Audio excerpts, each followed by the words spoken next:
Premièrement, on tient à remercier au nom de tous les participants qui viennent des 6 pays ou 7 pays de la région. On tient à remercier leur excellence qui sont ici aujourd'hui. Nous sommes là à Nouakchott dans le cadre d'une activité du programme de SAIP au G5 Sahel. Ce programme vise à promouvoir la participation du secteur privé dans la réforme économique, le développement et la paix au Sahel.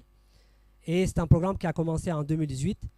Nos travaux pendant les 2 journées vont nous amener à faire des propositions concrètes à notre partenaire, le G5 Sahel, par rapport à l'amélioration du dialogue et à la réforme économique.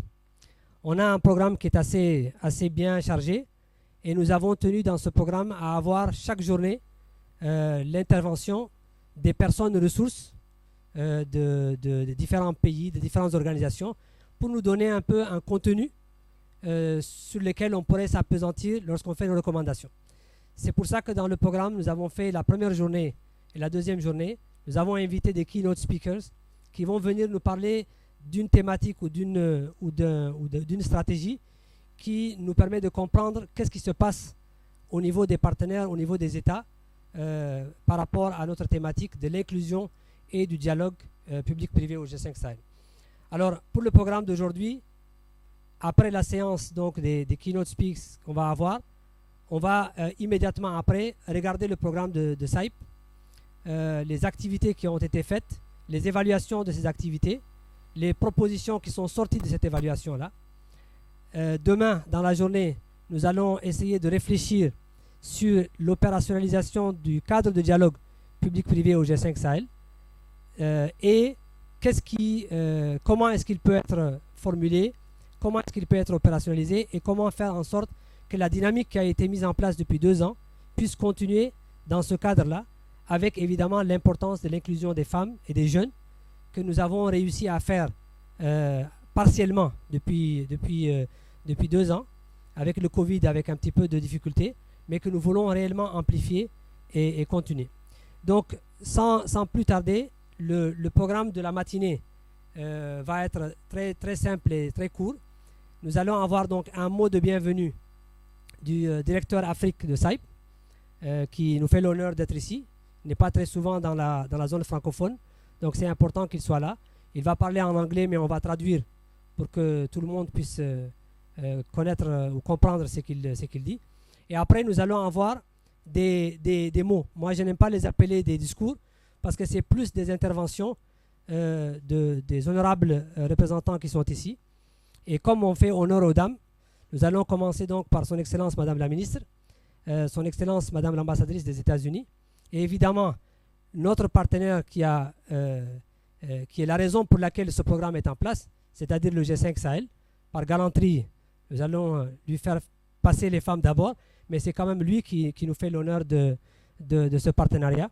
Et à la fin, nous allons avoir le discours ou le mot de son Excellence Ahmed Abdallah, qui est pour beaucoup d'entre nous une personnalité que nous connaissons bien, puisqu'il a participé avec nous à donner de son temps à la réflexion qui a été faite depuis le début, et qui, malgré le statut qu'il a, nous a toujours accompagnés dans les différentes discussions et dans les différentes propositions et conseils.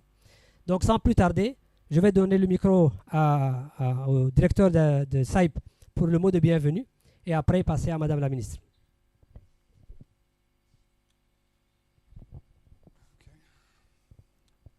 Bonjour, salam alaikum. That's about as far as I can go. So it is my distinct pleasure to open this conference on public-private dialogue in the Sahel. We have representatives from 9 countries at least, based on my count, yeah? Oh, okay, I need to get closer. And I'd like to thank all of the participants and our host here in Mauritania for organizing this important 2-day event.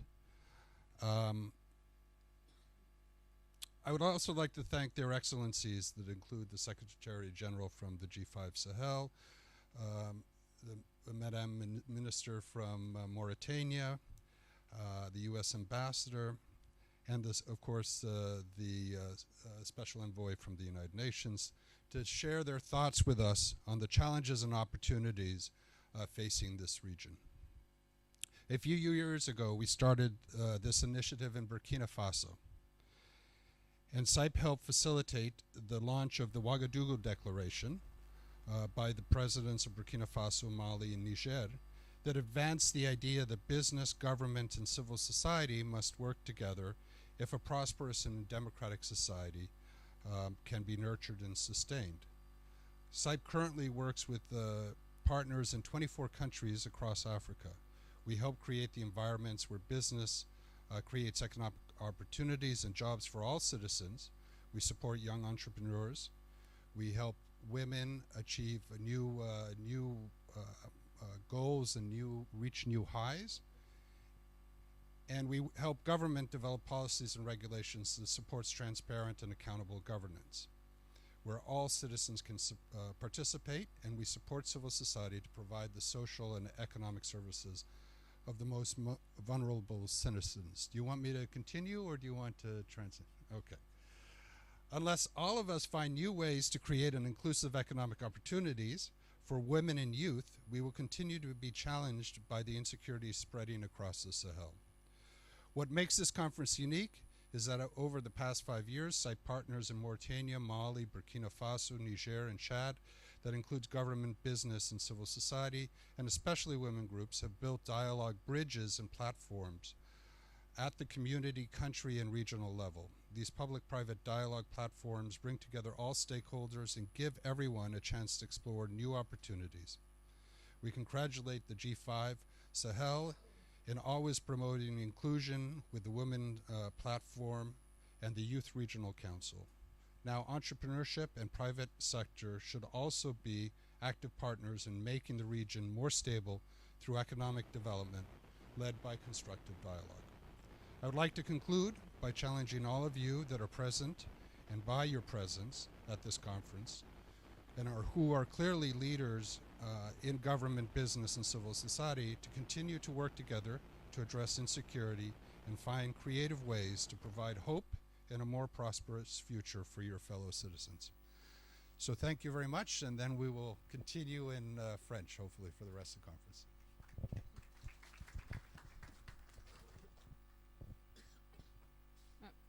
Bonjour à tous, merci. Je vais répéter exactement la même chose en français. Donc, d'abord, on voudrait vous remercier tous pour votre venue. Nous avons des représentants qui viennent de 9 pays.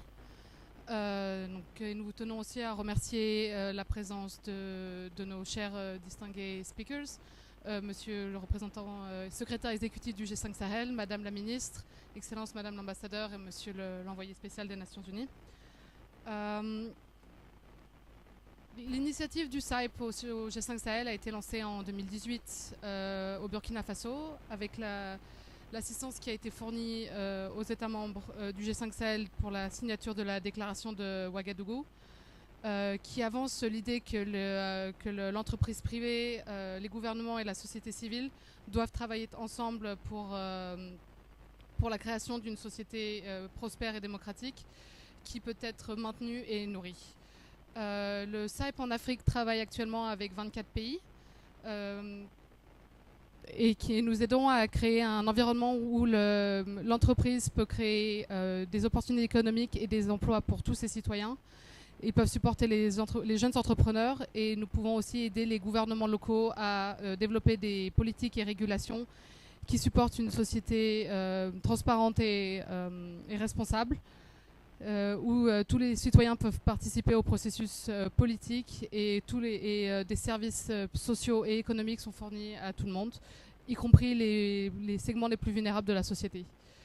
C'est pourquoi, à moins que nous ne trouvions de nouvelles façons de créer une société économique plus inclusive et de nouvelles opportunités pour les femmes et particulièrement pour les jeunes, nous allons continuer à rencontrer de nombreux défis en ce qui concerne l'insécurité au Sahel.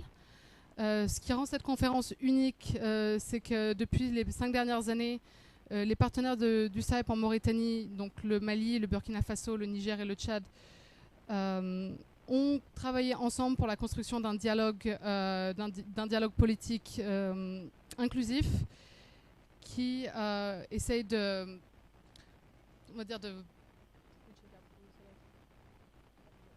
remplir l'écart entre, entre le processus politique et le développement de l'entreprise privée. Nous tenons à féliciter le G5 Sahel pour la promotion également d'un dialogue inclusif avec les femmes, la création de la plateforme des femmes du G5, mais également avec les jeunes et la création des conseils régionaux de la jeunesse. Maintenant, l'entrepreneuriat et le secteur privé devraient aussi être des partenaires actifs en faisant de la région une région plus stable, propice au développement économique et qui est emmenée par un dialogue constructif. Nous tenons à conclure cette introduction en essayant de vous challenger tous ici présents dans la salle pour vous montrer pour proposer en tant que leader dans la conduite de vos affaires, dans la conduite du gouvernement, et à continuer à travailler ensemble pour adresser les questions d'insécurité et trouver de nouvelles façons créatives de fournir un nouvel espoir et un futur plus prospère pour tous vos citoyens. Merci. Très bien. Donc l'insécurité n'est pas le business ou le travail du G5 Sahel ou des États, c'est notre travail à tous. C'est le message qu'on essaye de faire passer depuis pas mal de temps. Donc on va donner la parole à son Excellence Madame la Ministre et après passer le micro pour qu'on écoute tous les honorables invités. Merci. Monsieur le secrétaire exécutif du G5 Sahel, Excellence, Madame l'ambassadrice des États-Unis d'Amérique, Monsieur le premier conseiller à la délégation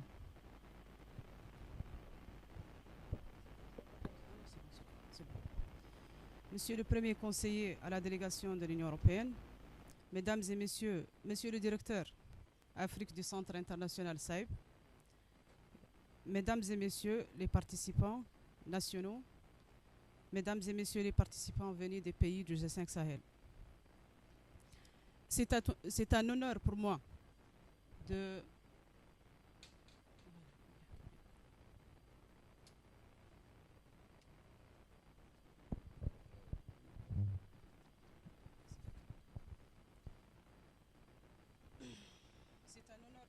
prendre la parole à cette occasion de la présentation des progrès que le programme SAIB a réalisé. Je me permets de faire ce témoignage car j'ai fait partie des groupes de travail dans les années passées, ce qui m'a permis de bien connaître l'approche ainsi que les acteurs de ce programme. En effet, le développement du Sahel a besoin d'énormément d'efforts au vu des différentes crises que cette région traverse. Ce développement est plus que jamais conditionné par la participation des femmes, qui représentent environ 51% de la population du Sahel. N'est donc plus un choix, mais une condition à tout progrès. Julie Nyerere, un des fondateurs et sages de l'Union africaine, disait « Une nation qui ne met pas à contribution les femmes dans son développement est comme homme qui ne sert que de l'un de ses bras. » Aujourd'hui, le constat global est que, certes, la situation s'est améliorée, mais les femmes restent le maillon faible des économies. Ce n'est pas par manque de volonté ou d'opportunité, mais à cause de nombreux facteurs socio-culturels, économiques, mais aussi structurels. Nos pays ont besoin de l'activité économique féminine. Les femmes contribuent au fil des années à la capacité des ménages, des familles et des communautés à faire face aux défis, à l'incertitude, à résister aux chocs et à répondre efficacement aux aléas. Selon le rapport de l'OCDE, en 2020, 68% des femmes sahéliennes actives travaillent dans le système alimentaire dit agribusiness. Plus de la moitié de l'exploitation agricole locale est effectuée par les femmes. Et nous savons combien l'agriculture est importante à la sécurité alimentaire, voire à l'indépendance et la souveraineté des États. Cela dit, cette participation économique est précaire et la grande majorité des initiatives féminines se trouvent dans l'informel, souvent sujet à des modes de gestion peu compétitif. Dans un Sahel qui devient de plus foyer de crise, les femmes sont les premières victimes des conflits armés, des violences, des chocs climatiques, des déplacements de population et du Covid-19. Elles représentent la moitié des déplacés et pour le reste, elles supportent le fardeau de la prise en charge des enfants et des personnes âgées. Elles restent les gardiennes des terroirs. Le manque d'éducation pénalise la progression des femmes et pour celles qui ont réussi à atteindre les objectifs de formation, leurs chances d'autonomisation sont tributaires de l'environnement des affaires et du marché du travail qui continue à être discriminatoire. On peut donc bien voir le verre à moitié vide, mais on peut aussi le regarder à moitié plein. La volonté politique est aujourd'hui acquise pour transformer nos sociétés, assurer la pleine participation des femmes. Nous sommes engagés pour l'atteinte des objectifs de développement durable et nos politiques sont désormais ancrées dans la résolution 1325 des Nations Unies et l'ODD 5 relative à l'autonomisation des femmes et à la lutte contre les violences basées sur le genre. L'entrepreneuriat féminin se modernise à grands pas et nous assistons à l'émergence d'un leadership féminin à tous les niveaux, politique, économique, culturel et au sein de la société civile. Ce n'est que le début. Et on est conscient qu'il faut accompagner ce processus et surtout assurer son intégration à l'écosystème existant. C'est en cela que j'apprécie l'action du SAIP qui vise à développer un agenda d'affaires pour le secteur privé féminin, mais d'assurer la participation des femmes au dispositif de dialogue public-privé mixte. Monsieur le secrétaire exécutif du G5 Sahel, Excellence Madame l'ambassadrice des États-Unis d'Amérique, Monsieur le directeur Afrique du Centre SAIP, Mesdames et Messieurs les participants venus des pays du G5 Sahel, Mesdames et Messieurs les participants nationaux. En Mauritanie, la vision de développement du président de la République, Son Excellence Monsieur Mohamed El-Cheikh El-Ghazouani, offre aux femmes mauritaniennes une opportunité unique. La promotion du genre est au cœur de ces engagements que nous traduisons dans le programme de politique du gouvernement. Concrètement, nous avons engagé une démarche transversale qui vise principalement à promouvoir l'accès à l'éducation et à la formation et à la libération du temps de la femme par le développement des services d'éducation et des gardes des jeunes enfants, l'autonomisation par l'emploi, mais aussi par l'entrepreneuriat, l'offre de services de base en adéquation avec les réalités et les besoins sur le territoire, la protection des droits et l'intégration. Ces différents points sont interconnectés et la pleine participation des femmes en dépend. C'est en cela que nous avons mis en place des programmes publics et nous travaillons avec nos partenaires pour assurer la couverture et la pérennisation. Nous avons besoin de maintenir les efforts pour atteindre l'égalité des chances et assurer que notre travail accorde une importance particulière à la femme rurale. Notre approche avec un nivellement par le haut permettra aussi d'offrir aux femmes ayant réussi l'opportunité de soutenir le changement de mentalité collective ainsi que le renforcement de confiance en soi chez les jeunes filles et femmes. Nous avons fait le progrès et nous sommes toujours ouverts à échanger, à apprendre des autres pour mieux faire. Je suis disponible, ainsi que mes équipes, pour partager le cas de la Mauritanie avec plus de détails. Mesdames et Messieurs les participants, j'ai tenu à participer à cette rencontre pour saluer les efforts de SAIP ainsi que de l'équipe de ces projets. C'est un ensemble que nous allons pouvoir transformer les mentalités et améliorer les conditions des femmes dans notre région. En cela, chaque action compte. Les conditions de la femme sont directement liées à la condition de nos sociétés. Sans elles, aucun développement ne peut être durable. Nous comptons sur chacune et chacun d'entre vous pour être l'ambassadeur de la promotion du genre. Enfin, je ne peux terminer mon propos sans remercier SAIP de m'avoir fait l'honneur de m'inviter à cette rencontre régionale. Un merci particulier à mon compatriote, cher compatriote Haroun Sidat, qui pilote ces différentes initiatives depuis plusieurs années dans la région. Je vous remercie de votre attention et vous souhaite un bon séjour chez vous et à la réussite pour vos travaux. Merci.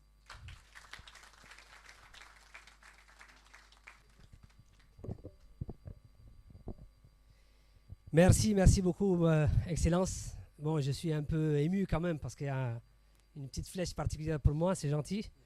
Non, merci beaucoup. Bon, pour les participants, s'il vous plaît, prenez vos cahiers et vos bics. À chaque fois qu'il y a un intervenant, on va prendre quelques idées clés. On va essayer de garder. Donc, je prends du discours de Son Excellence Madame la Ministre quelques phrases extrêmement importantes. La première phrase, c'est que la participation des femmes n'est plus un choix, mais une obligation. Il n'y a pas de possibilité de faire du développement durable ou de faire du développement sans la participation des femmes. Donc ça, c'est un message très fort, je pense, qui était très clair pour nous et qu'on doit prendre en considération. Le deuxième message qui était très important, c'est que ce n'est pas par manque de volonté des femmes, et donc c'est par manque de volonté ailleurs. Sous-entendu, les femmes sont là, elles sont prêtes, il y a quelque chose qui ne va pas, il faut qu'on trouve qu'est-ce qui ne va pas. Donc c'est un défi que Son Excellence nous lance. Le troisième point, c'est que les femmes travaillent dans l'agriculture. La sécurité alimentaire est critique pour notre région. Donc le développement la promotion des femmes n'est pas un choix, c'est une question de sécurité alimentaire. Le quatrième point que je prends, c'est l'optimisme. Il y a beaucoup de problèmes au Sahel, mais il y a beaucoup de potentiel au Sahel. Et le plus grand potentiel qu'on a au Sahel, c'est le dynamisme des femmes, parce qu'elle a dit très clairement que le processus est enclenché, puisqu'il y a une prise de conscience au niveau des gouvernements. Le cas de la Mauritanie, la politique du genre et la promotion du genre en Mauritanie le montre, c'est le cas d'autres pays. Le système est enclenché et maintenant il faut qu'on arrive à assurer que les femmes participent pleinement au dialogue et qu'elles puissent être bénéficiaires du développement du secteur privé. Et le dernier point que je trouve extrêmement important dans le discours de Son Excellence Madame la Ministre, c'est que chaque action compte. SAIP est très petit, SAIP fait des activités très petites, mais chaque action pour la promotion du genre compte. Donc même si c'est petit, il ne faut pas le laisser, il faut le faire. Merci beaucoup, Excellence.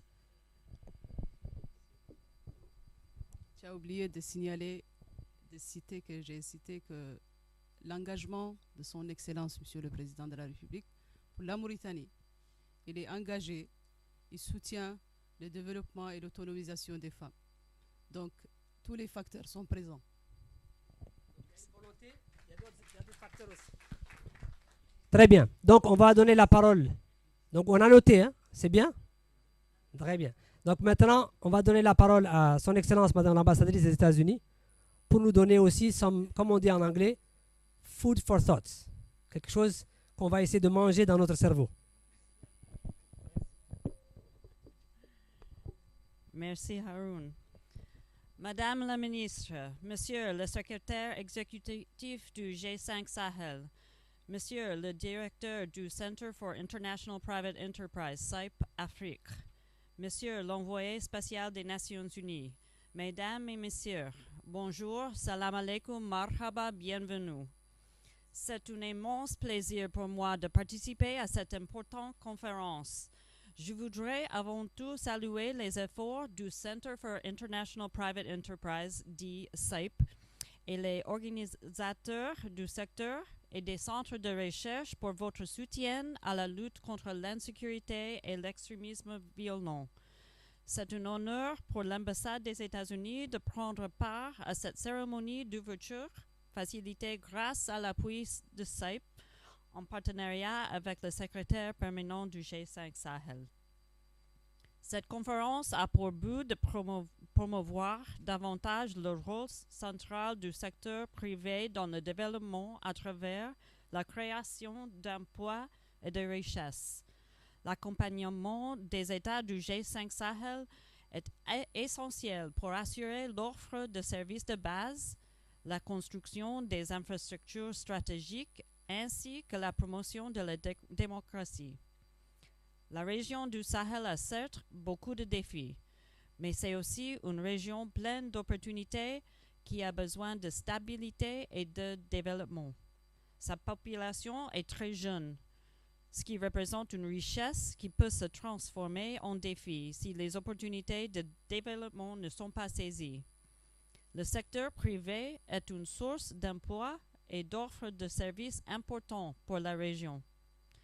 Les États-Unis accordent une importance particulière au Sahel et à l'Afrique subsaharienne avec un portefeuille d'appui financier en croissance continue. Un développement inclusif est essentiel pour surmonter les défis socio-économiques et sécuritaires au Sahel. Ça passe aussi par la participation de tous et pour le renforcement de la démocratie. C'est ce cadre qui offre un modèle de gouvernance adapté pour répondre aux priorités, mais aussi assurer la participation de tous dans l'atteinte des objectifs de développement durable. La nouvelle stratégie des États-Unis à l'égard de l'Afrique subsaharienne représente un recadrage de l'importance de l'Afrique pour les intérêts de sécurité nationale des États-Unis. La stratégie inclut 4 piliers à savoir. Première, favoriser l'ouverture et les sociétés ouvertes. Deuxième, assurer les dividendes de la démocratie et de la sécurité. Troisième, faire progresser la reprise après une pandémie et les opportunités économiques.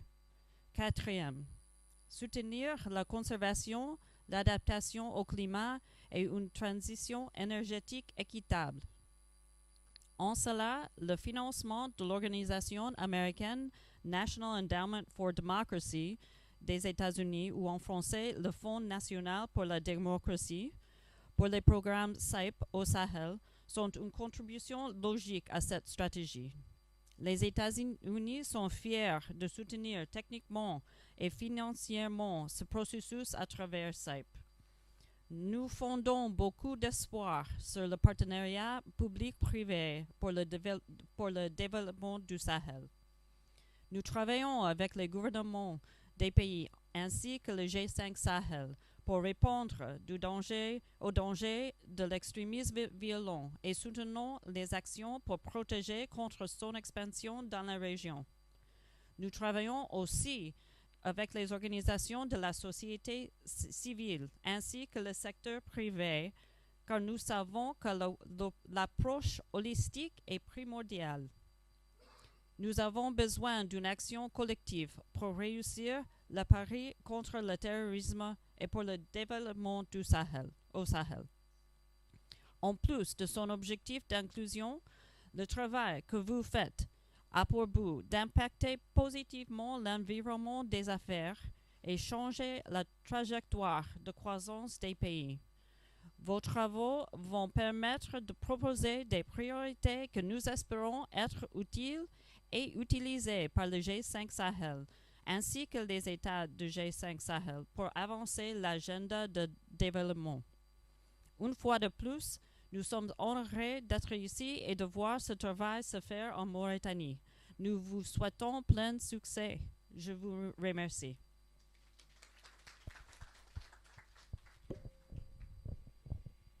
Merci, Excellence. Donc, les cahiers, les bics. On reprend les cahiers, on prend les bics. D'accord, les messages clés. Je pense qu'il y a un message qui est sorti qui est très important. C'est que les atouts du changement de la situation au Sahel sont au Sahel. C'est une zone qui est riche de beaucoup de choses et donc sa propre transformation peut se faire avec ses propres ressources. Deuxième point, c'était le développement inclusif est extrêmement important. La participation de tous et du secteur privé sont extrêmement importants pour capitaliser et valoriser ce qui est recherché en termes d'impact développement. La stratégie des États-Unis dans l'Afrique subsaharienne qui montre l'importance accordée à la sécurité, mais aussi à la relance économique post-Covid et aussi au changement climatique, qui sont des questions qui reviennent dans les discussions que nous avons par rapport aux propositions du secteur privé, sont des priorités au niveau de la stratégie des États-Unis pour l'Afrique subsaharienne. Et le dernier point, c'est que ce qui se passe au Sahel est extrêmement important pour le reste de l'Afrique. Donc si nous pouvons faire des propositions et nous pouvons faire des choses importantes ici, ça pourra avoir des incidences dans le reste de l'Afrique et peut-être dans le reste du monde. Et je trouve que les deux excellences, mesdames, qui ont parlé ont été optimistes. Maintenant, on va voir est-ce que les messieurs sont aussi optimistes. En tout cas, elles ont chaque fois terminé avec un optimisme que quelque part, on peut changer les choses. On va voir. Excellence, on vous donne le micro et vous avez la barre très haute. Merci beaucoup, Aaron. Je voudrais à mon tour, je voudrais d'abord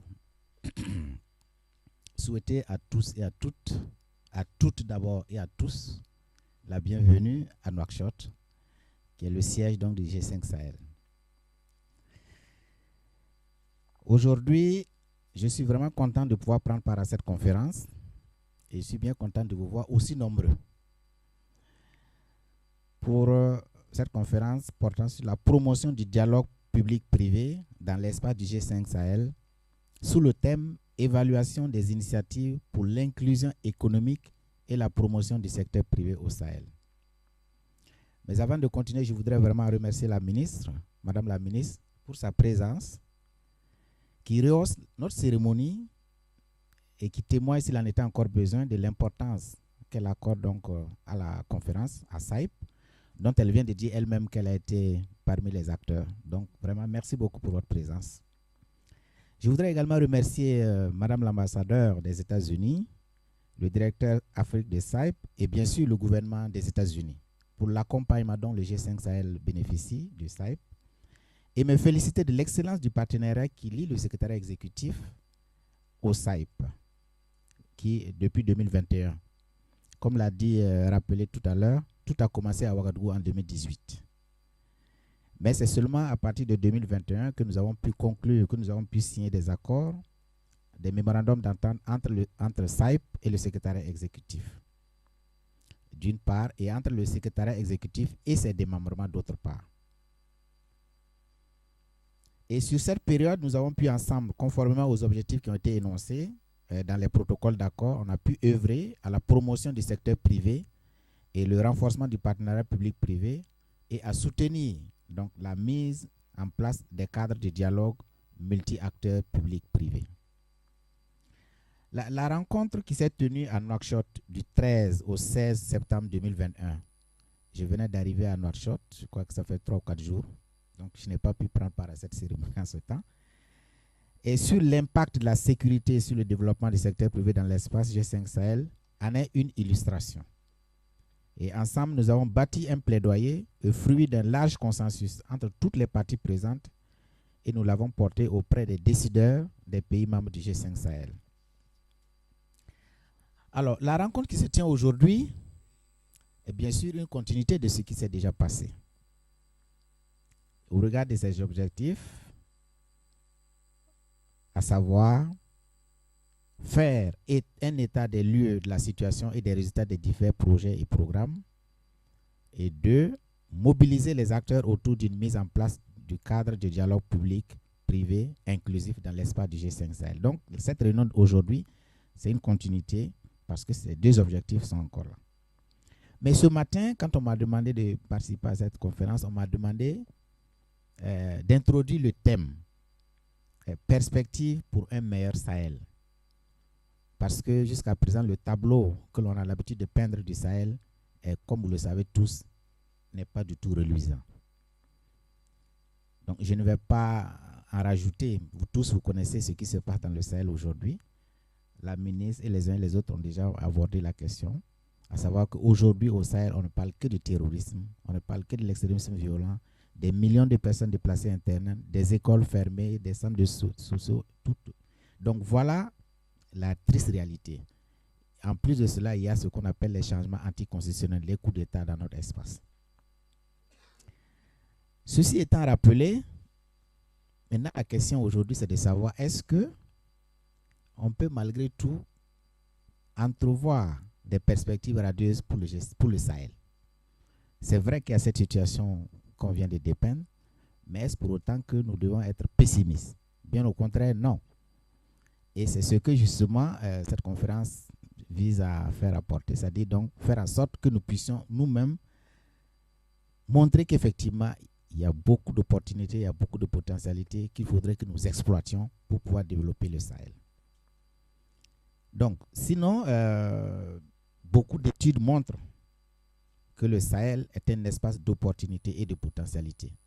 Je commencerai par les Nations Unies qui ont élaboré même un plan de soutien au Sahel. Bon, là, c'est le Sahel le Sahel vu plus large, c'est-à-dire les 5 pays du G5 plus les autres 5 pays.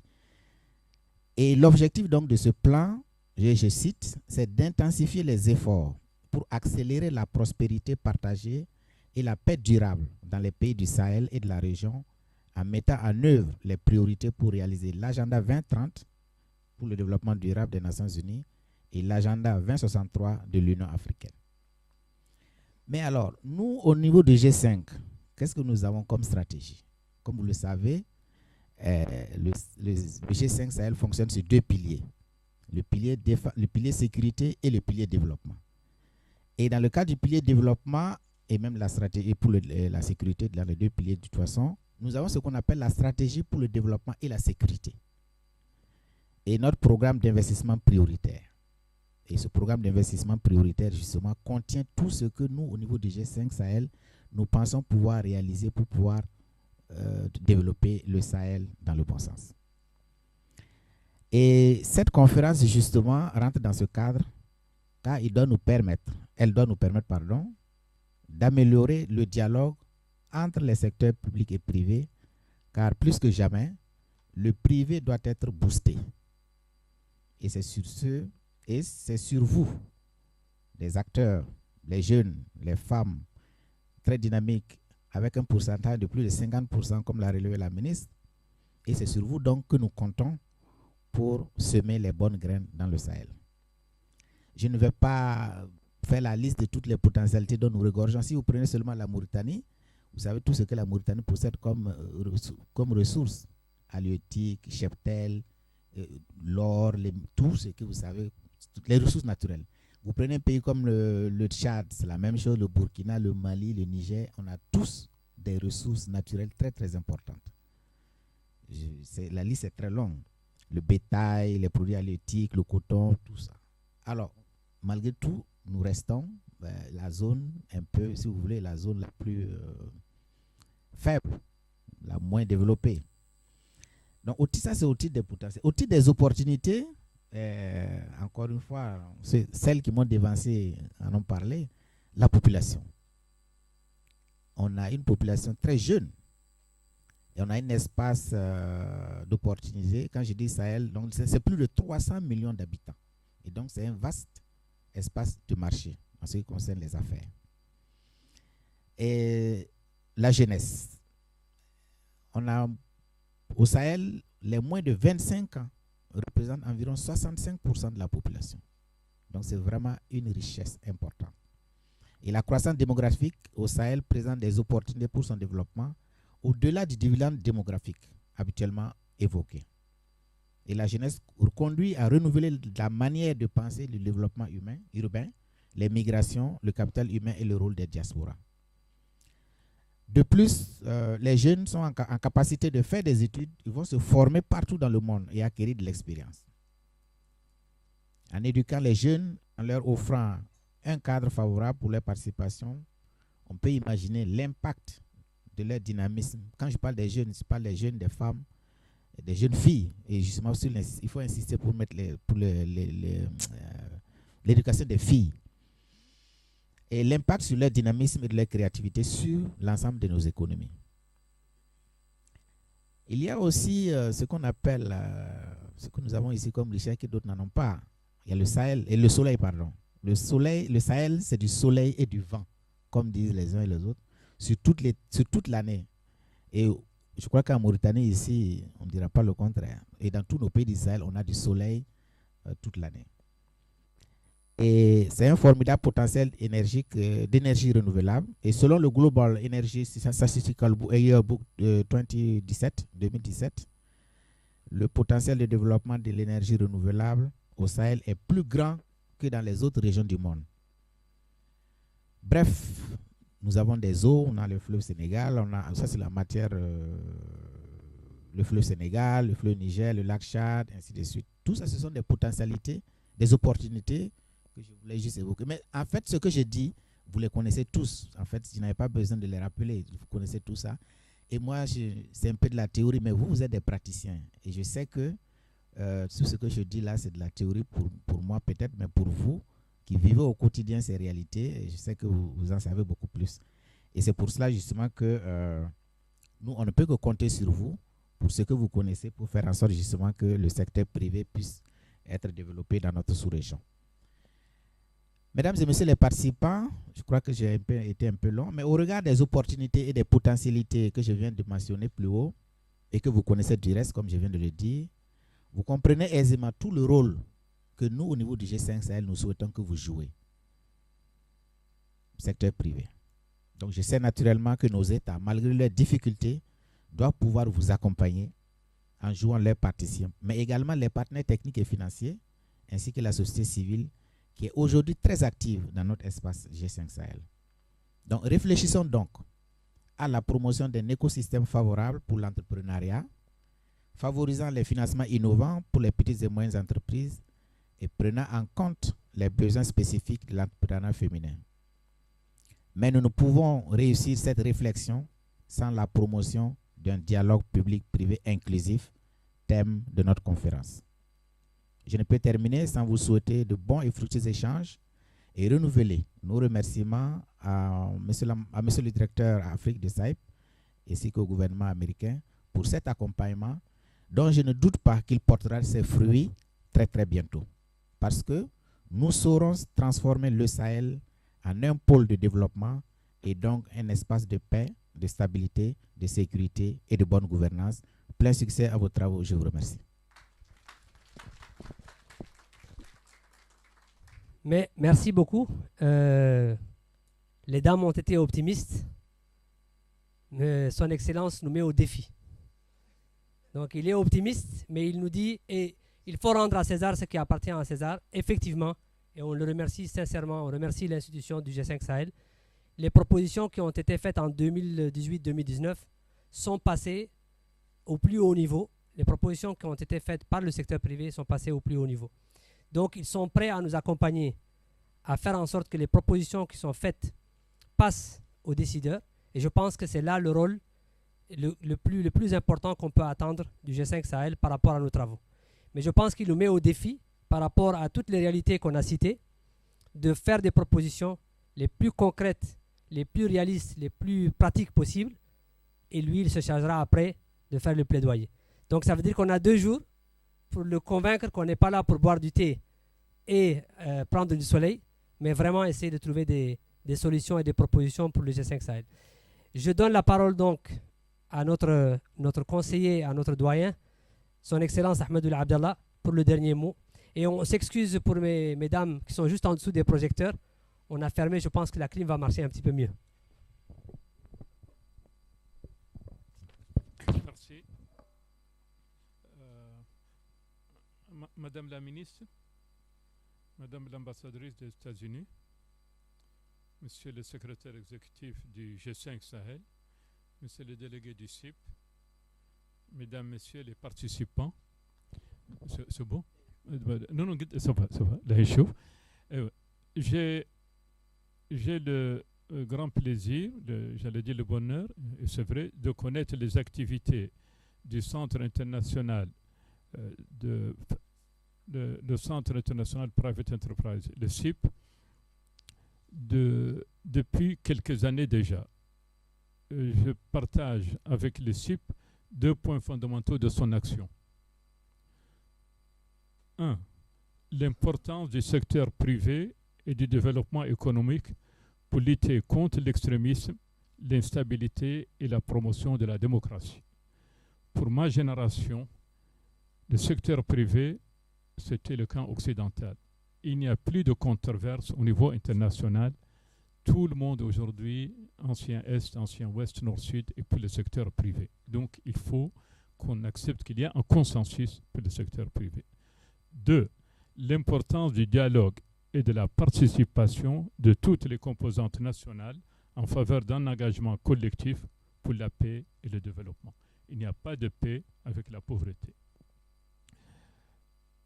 Aussi, lorsque mon jeune et dynamique M. mais je dois dire aussi compétent compatriote Haroun Sidat, que je connais depuis quelques années, je ne vais pas dire longtemps parce qu'on va dire que je suis vieux, lorsqu'il m'a sollicité pour ce projet, à ses yeux prioritaire, j'ai répondu très favorablement et surtout avec conviction, une priorité à mon avis bien justifiée. Ce projet est important pour notre Sahel dans son ensemble, pour nos pays individuellement, pour leur population, et il l'est aussi pour nos partenaires de développement, quels qu'ils soient.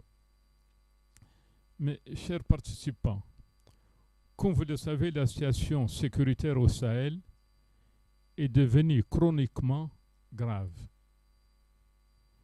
Elle ne semble pas s'améliorer dans le moyen et le court terme.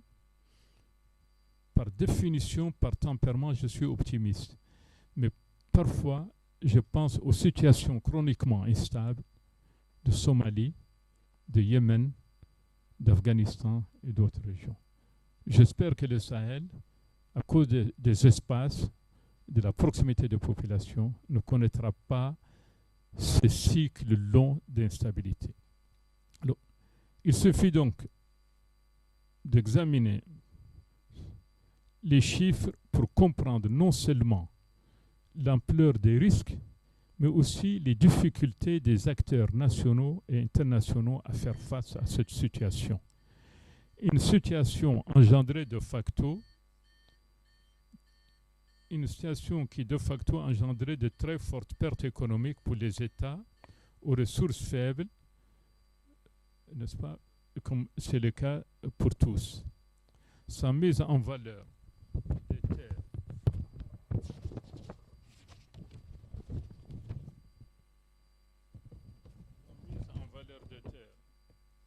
l'exploitation des ressources naturelles, les revenus des pays et la survie des populations vont s'aggraver. Mais au-delà du terrorisme,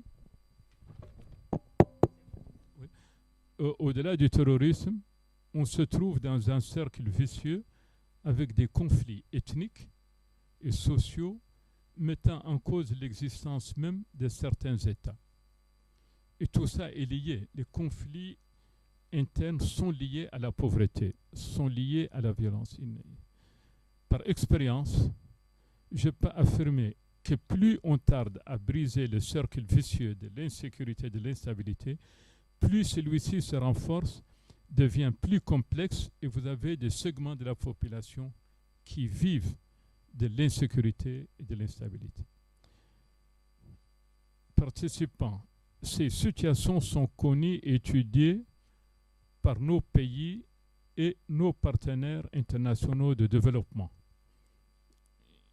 Aujourd'hui, nos pays récoltent le fruit d'années de mauvaise gouvernance ou de choix économiques hasardeux ou de laxisme en matière d'éducation et du respect des droits. Notre sous-région est au rouge sur l'échiquier international dans les domaines de la corruption, de l'indice de développement humain, d'accès équitable aux services de base et plus spécifiquement, plus mauvais environnement des affaires. Ce ne sont pas mes idées, ce sont les idées de Doing Business de la Banque mondiale. Ce que je viens de dire, c'est la Banque mondiale qui le dit.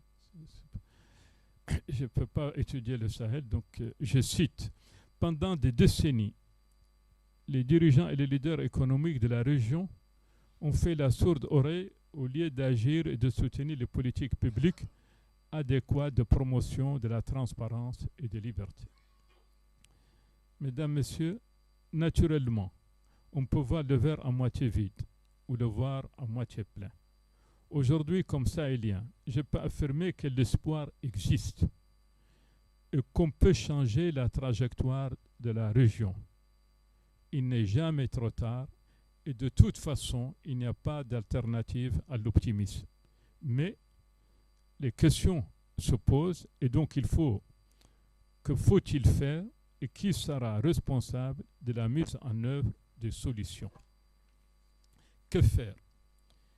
Il faut certes répondre à l'urgence sécuritaire, mais il faut aussi lancer un plan social-économique holistique à l'échelle régionale avec un focus sur des priorités. De manière verticale, on devrait penser aux principaux enjeux. L'éducation et la formation des jeunes, avec en particulier priorité à l'enseignement des femmes, des filles, je veux dire, des politiques portées sur le secteur productif, comme l'agriculture, l'élevage, la pêche, mais aussi les métiers du bâtiment et de nouvelles technologies. Nous ne pouvons pas, dans le Sahel, rester isolés du reste du monde.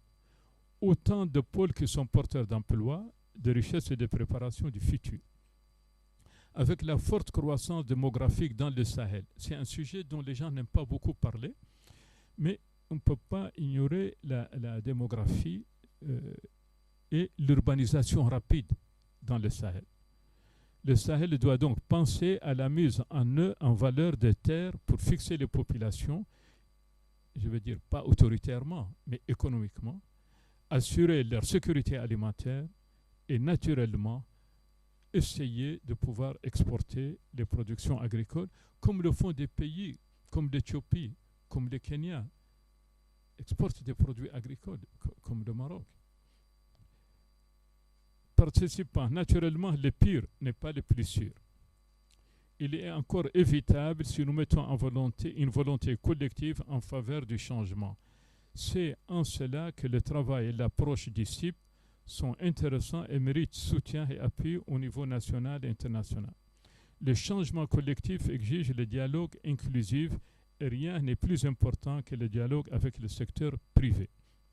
Dans nos pays, quand on parle de dialogue, on parle toujours politique. Quand je parle de dialogue avec le privé. Donc que ça soit très clair dans mon esprit, ce qui n'exclut pas d'autres, mais créateur par excellence, le secteur privé, je veux dire, d'emploi, de richesse, mais aussi de légalisme.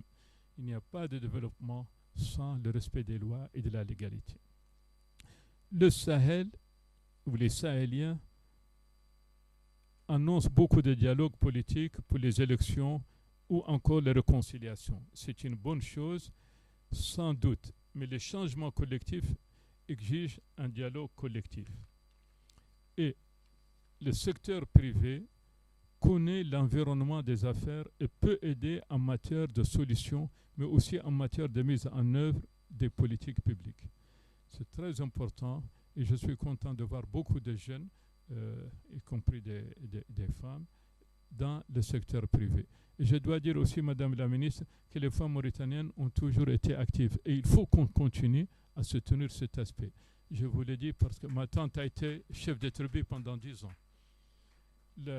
En conclusion, le dialogue public-privé demeure un ingrédient pour réussir le changement de trajectoire pour le Sahel, car il est le fil conducteur de la transformation économique tant souhaitée, à commencer par un changement dans la protection de l'environnement. Et je le dis, c'est important pour nous à Nouakchott, qui sommes à 9 mètres au-dessus du niveau de la mer. À cet égard, j'encourage les participants ici présents, ainsi que les institutions publiques et le secrétariat du G5 Sahel, à intégrer cette démarche et prendre chacun et chacune les responsabilités pour le succès du projet. De mon expérience, dans la gestion des conflits et les zones à risque, je partage ainsi une leçon fondamentale autour de l'importance d'un dialogue constructif pour un développement inclusif.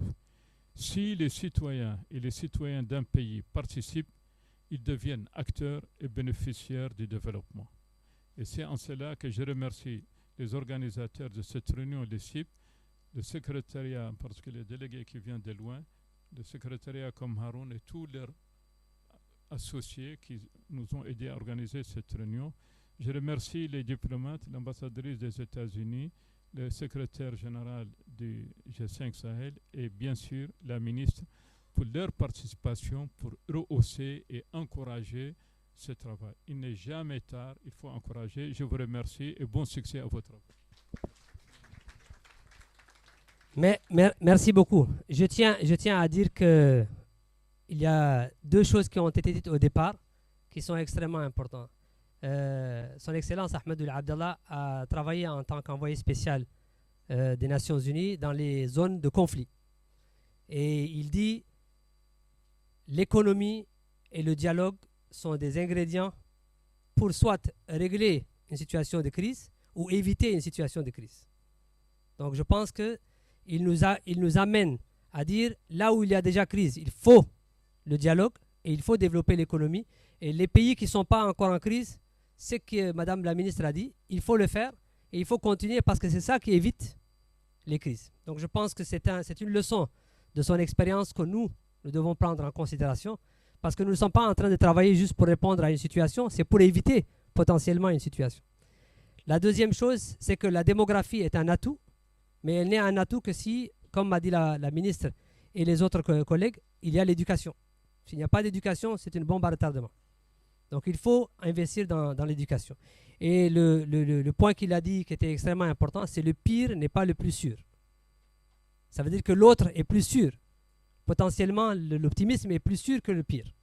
Donc on devrait pouvoir travailler avec de l'optimisme. Je tiens à dire à l'audience, juste une petite parenthèse, Son Excellence a dit qu'il me connaît depuis très longtemps. Il a connu mon père et ma mère avant qu'ils se marient. Donc ça veut dire que je suis né sur ses mains. Donc il n'est peut-être pas vieux, mais en tout cas il est beaucoup plus vieux que moi. Donc je vous demande franchement d'applaudir très fort. Non, plus fort que ça. Voilà. Nous allons remercier donc les honorables panélistes et leur demander de les laisser se retirer parce qu'ils ont des choses beaucoup plus importantes. Et nous allons donc faire notre pause et revenir pour les travaux. Merci beaucoup. Merci, Excellence. Merci. Hein? Merci beaucoup. Merci. Merci.